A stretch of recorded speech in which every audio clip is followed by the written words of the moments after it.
saw aircraft. I saw things that I never had seen before. And I just felt grateful that I spent the time studying the math and the science, and I made the right choice. The thing that stuck out to me to this day was, one, the brilliance of the people who were around me. I mean, they just would be so interesting to talk to, but also that we were working on problems that did not have neat solutions. And so truly thinking out of the box and offering the thing that might be unrealistic was the way to go, because oftentimes the things that are unrealistic are the act of turning science fiction into science fact. So Aisha, eventually you transitioned from a career at NASA to forming your own companies. So how do you see it? I mean, you founded STEMBoard and then eventually you spun off LINGO. So what was your ultimate vision? Looking back, how do you see the impact of this entrepreneurial journey? I really love my time at NASA, and to this day, I am privileged to maintain many of those relationships. I looked at my career and I said, I want to get experience public speaking. I want to have experience raising funding. I want to know what it's like to run engineering teams. And in order for me to get the experiences that I wanted, in order to have a life that I felt best served my talents, I needed to go elsewhere. And when I looked at the landscape, I was living and I was working in San Francisco Bay at the time. I saw that the startup community offered that. And I challenged myself. I said, hey, I'm going to give you 5 years. And if you can make a business work, then you don't go back to being in the government or working in private sector for another company. You try to grow and you scale that business. And I think for those who have the curiosity, they owe it to themselves to go all in on their ideas to see whether or not they can actually get them to take off. And even if you don't, you have invaluable experience that you can one day take back into a larger organization to potentially improve it.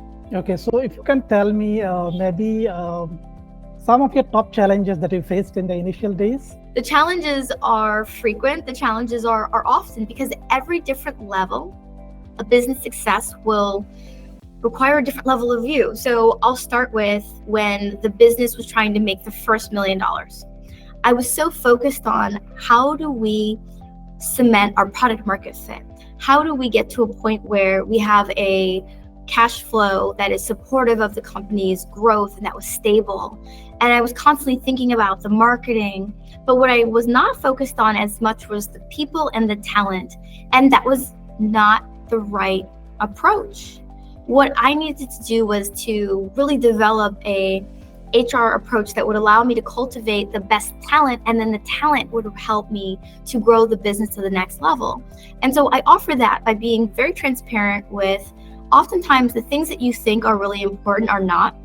And the things that you need to do are the things that come to you from painful situations that are an entrepreneur's gift, right? If there's a pain point, if there's something there that makes you feel like you don't know or you're uncomfortable, like lean into it, because the more honest and the more objective and the quicker that you can look at all things 360, the more efficiently and more effectively you can grow. So Aisha, as an inspiration, you are an inspiration for many. So how do you motivate young women to pursue careers in STEM? And if I can ask you a specific question about what strategies have you found most impactful when it comes to encouraging women, to overcome barriers in fields like STEM? I want to start by saying that I have had powerful mentors, some of whom look like me and some of whom do not.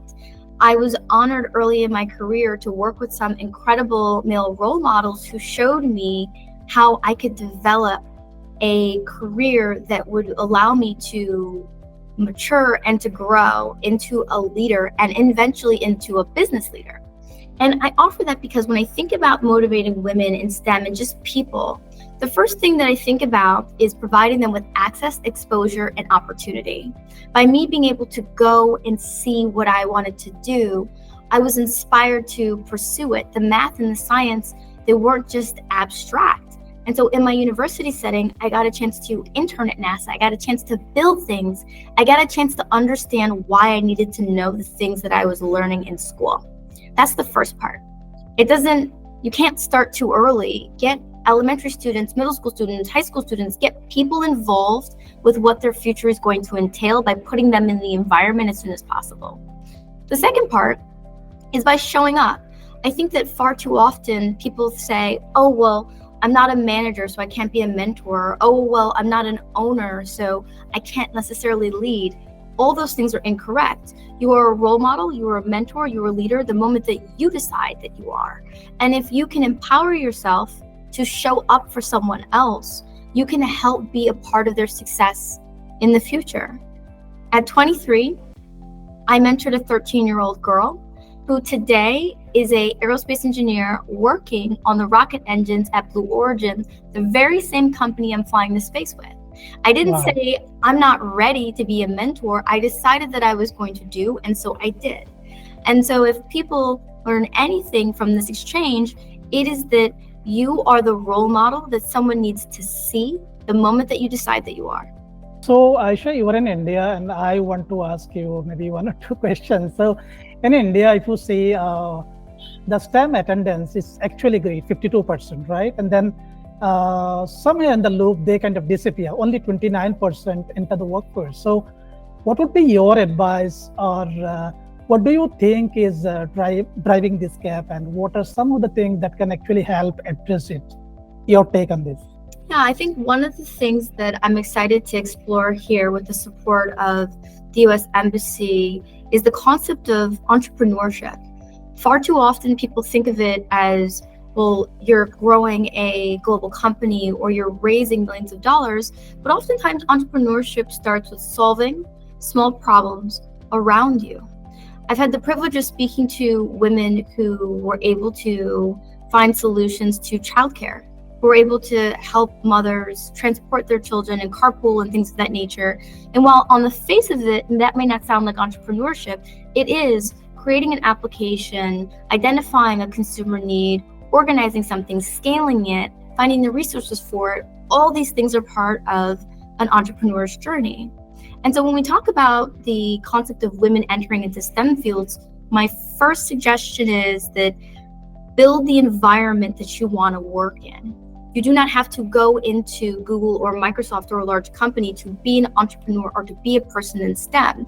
You simply have to do something that you're passionate about in a technology-forward way. Aisha, you earlier mentioned about your mentors and role models. If you can just tell me about some of your role models, who they are, and how have they influenced your career path? So one of my early role models is a internationally recognized Swiss professor who taught my graduate school program at the University of Michigan and then ended up becoming the head of science mission at NASA. He's phenomenal. And what he showed me was that no dream is too big and nothing is out of reach.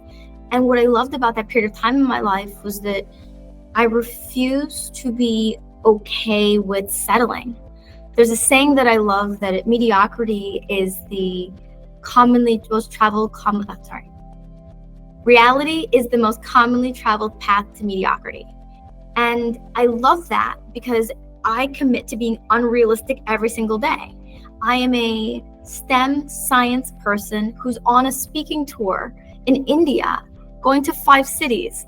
The only people that I know that have been on tour are athletes or artists or musicians. They're not necessarily entrepreneurs. I not only get to do this, but I get to run an engineering company. I get to talk to entrepreneurs around the world. I've gotten a chance through these mentors to reimagine a career that helps me live my best life while helping other people achieve theirs. Okay, so I'm sure you must have planned to meet some of the entrepreneurs here in India. So what do you accomplish from this trip in India? I'm on day 2 of a 2-week tour, and I cannot wait to meet a ton more people. Yesterday, when I was speaking to some of the entrepreneurial groups, I was really caught by how phenomenal the ideas were, and with how a little bit of practice, they would be able to actually grow them.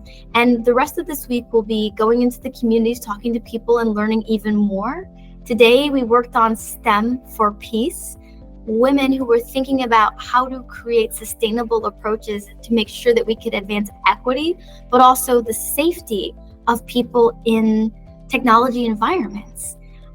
I never thought that I was going to have that conversation until I came here in Delhi. And so I cannot wait to reach the other 4 cities and work with and learn from the people around me. As an entrepreneur, as an engineer, what are your top priorities for 2024 and beyond? Well, my top priority is training for space. As a upcoming flight participant on a commercial space flight with the New Shepard vehicle, Blue Origin, I am ready to start training for this experience in microgravity. I'm delighted to have the ability to partner with research institutions to do things that are going to contribute to the state of space and science. And I'm also delighted to be able to take the coding kit product that I created to new markets around the world. I want to grow it into $1 billion company. I want people around the world to say that they got the Lingo kit and that they learned something from it, that they've done our launch lesson, that they've worked on our Earth monitoring mission, and that they themselves also understand how they might be able to grow companies that change the world around them.